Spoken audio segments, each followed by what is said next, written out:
حضور نے فرمایا من یحب الرفق فقد حرم الخیر کلہ، جو شخص دل کی نرمی سے محروم ہو گیا وہ کل کے کل خیر سے محروم ہو گیا۔ کسی کو دکھ میں دیکھو اور اس پوزیشن میں ہو کہ تم اس کا کوئی مداوع کر سکو اور نہ کرو، پھر تم چاہے مفسر ہو، محدث ہو، نیک نہیں ہو۔ تم عابد ہو سکتے ہو، زاہد ہو سکتے ہو، تم مفسر ہو سکتے ہو، محدث، نیک نہیں ہو سکتے۔ دور دراز کے لوگوں کے ساتھ نیکی ہو رہی ہے، سگے بھائی کی بیوہ اور یتیم بچے جو ہے وہ محروم ہیں، انہوں نے اس وقت یہ کر دیا تھا، یہ کر دیا تھا۔ ظاہر بات ہے کہ رشتہ داروں سے تو شکایتیں ہوتی ہیں، بلکہ یہاں تک بھی فرمایا سائل کو ضرور دو، چاہے وہ گھوڑے پر سوار ہو کر تمہارے دروازے پہ آیا۔ آج کے دور میں اس کی اپلیکیشن ہوگی، کوئی شخص جو ہے اگر قرض میں اس طرح جکڑا جائے کہ لاکھ ہاتھ پاؤں مارے نکل نہیں سکتا، اس کو کوئی لمپ سم مدد دے کر اس قابل کیا جائے کہ وہ پھر اپنے پاؤں پر کھڑا ہو جائے۔ یہ نہیں کہ اسے آپ ہر مہینے کچھ رقم دیتے رہے مینٹیننس کے لیے۔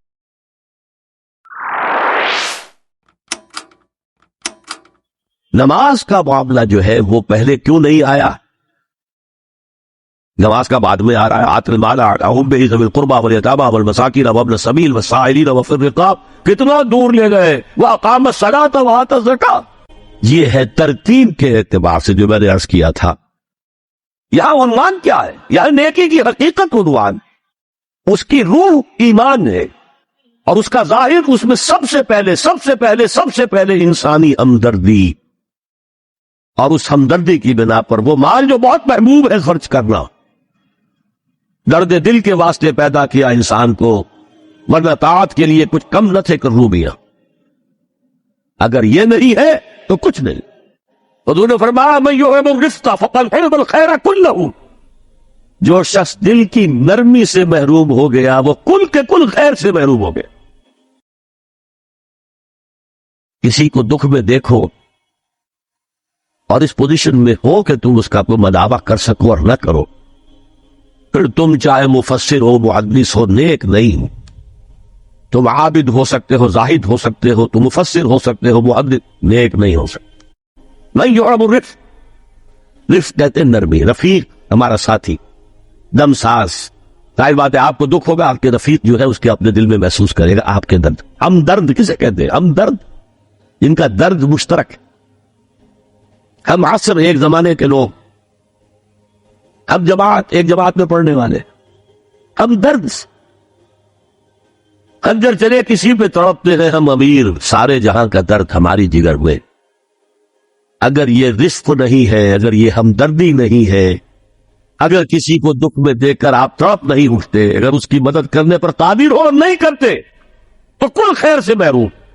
پڑھے جاؤ نمازیں اور تہجدیں، کچھ حاصل نہیں۔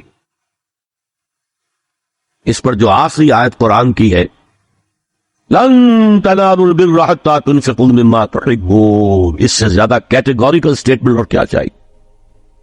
لن کے ساتھ جو نفی ہوتی ہے فعل مضارع میں، انتہائی مؤکد، ہرگز نہیں پہنچ سکتے نیکی کے مقام کو جب تک کہ خرچ نہ کرو ان میں سے جو چیزیں تمہیں پسند ہیں۔ قمیض پھٹ گئی ہے، بوسیدہ دے دو کسی کو، یہ نہیں ہے خیرات صدقات، بلکہ جو تمہیں محبوب ہو۔ لن تنالوا البر، بر کے مقام تک نہیں پہنچ سکتے۔ پھر میں کہہ رہا ہوں عابد ہو سکتے ہو، زاہد ہو سکتے ہو، علم کا معاملہ ہے، محدث ہو سکتے ہو، مفسر ہو سکتے ہو، فقیہ ہو سکتے ہو، مفتی ہو سکتے ہو، سب کچھ ہو سکتے ہو، قرآن مجید کی روح سے نیک نہیں کہلا سکتے۔ وآت المال علی حبہ، اب اس میں جو ترتیب میں نے کہا تھا، الاقرب فالاقرب، الاقرب فالاقرب، سب سے پہلے ذوی القربیٰ، اور اس میں اکثر و بیشتر ہم سے کوتاہی ہو۔ دور دراز کے لوگوں کے ساتھ نیکی ہو رہی ہے، سگے بھائی کی بیوہ اور یتیم بچے جو ہے وہ محروم ہیں، انہوں نے اس وقت یہ کر دیا تھا، یہ کر دیا تھا۔ ظاہر بات ہے کہ رشتہ داروں سے تو شکایتیں ہوتی ہیں، یہ تو ہمیشہ ہمارے مخالف رہے جی، ان کی ہم کیسے مدد کریں؟ اگر تو اللہ کے لیے دینا ہے تو پہلا حق ان کا، من عطا للہ وابغض للہ وعطا للہ ومنع للہ، اللہ کے لیے دیا ہے اگر تو اپنے اس نفس کی جو انتقام کا جذبہ ہے اس کو کچھ لو، اور جس کا سب سے پہلا حق ہے اس کو پہنچاؤ، حق بحقدار رسید۔ ذوی القربى والیتامی، جو بے سہارا رہ گئے، باپ کا سایہ نہ رہا، والمساکین، مساکین کسے کہتے ہیں؟ مسکرت کہتے ہیں کم ہمتی۔ آپ کو معلوم ہے آج کل ایک مرض کہلاتا ہے نیورستھینیا، آدمی دیکھنے میں ہٹا کٹا ہے، صحت مند ہے، لیکن اندر سے اس کی کوئی ہمت ایسے جواب دے گئی ہے کچھ کر ہی نہیں سکتا، وہ ہے مسکین۔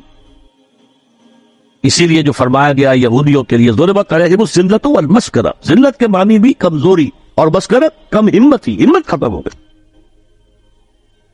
تو جو اپنے پاؤں پر نہیں کھڑا رہ سکتا اس وجہ سے کہ اس میں وہ ہمت کم ہو گئی، وہ بھی مستحق۔ وابن السبیل اور مسافر، پرانے زمانے میں آپ کو معلوم ہے نہ سرائے تھی، نہ کچھ اور تھا، نہ ہوٹل تھے، پھر اگر کہیں راستے میں چوری ہو گئی، ڈاکہ پڑ گیا، تو آدمی جو ہے گھر میں خود ہے، کفیل ہے، اچھا ہے، اس وقت کی حالت ایسی ہو گئی۔ ہمارے ہاں بیگرز نے اسی کو ایک بہت بڑا بہانہ بنایا ہوا، جی میں آیا تھا وہاں سے اور یہاں سے اور میری جیب کٹ گئی، سب کچھ چلا گیا، اب مجھے واپس جانے کے لیے کرایہ چاہیے۔ اکثر و بیشتر جھوٹے کیسز ہوتے ہیں۔ اگر آپ کسی کو پکڑ لیں اور ساتھ لے کر کہیں تحقیق کراؤ تو وہ بھاگ جائے گا، پھر بھی آئے گا اس مسجد میں۔ لیکن یہ کہ وابن السبیل یہ بھی ایک کھاتا ہے۔ والسائلین، یہ ذرا تفصیل طلب معاملہ ہے۔ اسلام کی تعلیم بڑی متوازن، ایک طرف سوال کی مذمت ہے، مت اپنا دستے سوال دراز کرو کسی کے سامنے۔ جو شخص ہاتھ پھیلاتا ہے مانگنے کے لیے، وہ اپنی عزت نفس کو ہتھیلی پر رکھ کر آپ کے سامنے پیش کر رہا ہے، اور آپ ٹھوکر مار دیتے ہیں اس کی عزت نفس۔ مانگو اللہ سے، اللہ کسی کے دل میں ڈالے تمہاری ضرورت پوری کر سکتا ہے، بغیر اس کے کہ تم کسی کے سامنے دستے سوال دراز کرو۔ تو سست مسمت ہے، اور خاص طور پر بیگری جو ایک انسٹیٹیوشن بن گیا ہے، ایک پیشہ بن گیا ہے، وہ تو اسلام کی تعلیمات کے منافی ہے۔ اور جس طرح کی ہم خیرات بانٹتے ہیں، 5 روپے کا نوٹ دے رہے ہیں مانگنے والوں کو مسجدوں کے باہر، سمجھ رہے ہیں ہم نے حاتم طائی کی خبر کو لات مار دی، حالانکہ حقیقت میں آپ انسٹیٹیوشن آف بیگری کو سپورٹ کر رہے ہیں۔ کسی ایک کو لے لو، آؤ چلو مجھے اپنا گھر دکھاؤ، مجھے بتاؤ تم واقعی اس قابل ہو یا نہیں ہو، اور پھر اس کی مدد کرے، لمسم کرے، پھر وہ 5 روپے نہیں ایسی دے کہ وہ کچھ اپنے پاؤں پر کھڑا ہو۔ میں نے 1 روپیہ نہیں کہا، دیکھیں 1 روپیہ تو اب کوئی شے نہیں رہی، لیکن یہ کہ 5 روپے کا نوٹ بھی آپ نے تقسیم کرنے شروع کر دی ہے، یہ کیا ہے؟ فالسائلین وفی الرقاب، لیکن دوسری طرف سائل کو جھڑکنا نہیں، اما السائل فلا تنہر، جھڑکو نہیں۔ اچھا بھائی نہیں، معاف کرو، میرے پاس اس وقت آپ کی مدد کے لیے کچھ نہیں ہے، میں کچھ نہیں کر سکتا۔ تو ان دونوں کے درمیان اصل میں معاملہ ہونا چاہیے، بلکہ یہاں تک بھی فرمایا سائل کو ضرور دو، چاہے وہ گھوڑے پر سوار ہو کر تمہارے دروازے پہ آیا، کیا پتا اس کی واقعی الجھن کیا ہے۔ تو سوال کی مذمت اور سائل کو جھڑکنے کی ممانعت، حتی الامکان خالی ہاتھ نہ لوٹاؤ، اس نے اپنی عزت نفس اپنی ہتھیلی پر رکھ کر تمہاری سامنے پیش کر دیا، اسے ٹھوک کر دباؤ۔ لیکن جیسا کہ میں نے عرض کیا، یہ انسٹیٹیوشن آف بیگری جو ہے یہ ایک علیحدہ شے ہے، بالکل اس کا اس سے کوئی تعلق نہ سمجھے۔ وفی الرقاب، رقاب جمع ہے رقبہ، گردن، فک رقبۃ او اطعام فی یوم ذی مسغبۃ یتیما ذا مقربۃ او مسکینا ذا متربہ۔ فک رقبۃ، کسی کی گردن چھڑا دینا۔